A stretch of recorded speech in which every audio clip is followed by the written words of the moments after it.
ગુજરાતમાં green cover એટલે કે હરિયાળીનું પ્રમાણ વધારવાના ઉદ્દેશ્ય સાથે મુખ્યમંત્રી ભૂપેન્દ્ર પટેલના અધ્યક્ષસ્થાને મળેલી બેઠકમાં એક ઐતિહાસિક નિર્ણય લેવામાં આવ્યો છે.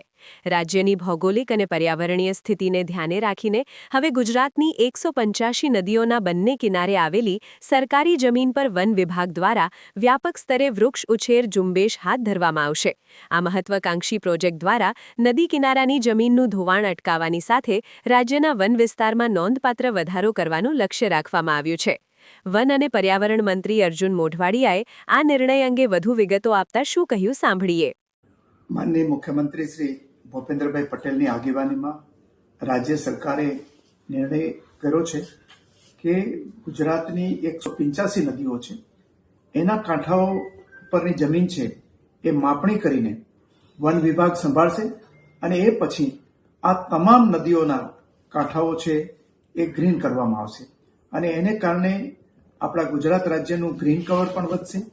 ગુજરાતમાં 33% જંગલ હોવું જોઈએ, એની જગ્યાએ અત્યારે માત્ર 11% વન વિસ્તાર છે.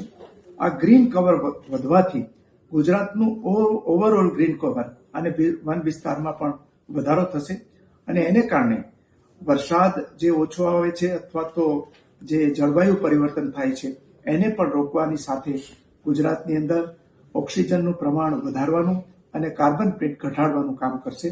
આ નિર્ણય લેવા બદલ હું માનનીય મુખ્યમંત્રી શ્રી ભૂપેન્દ્રભાઈ પટેલનો ખૂબ ખૂબ આભાર માનું છું.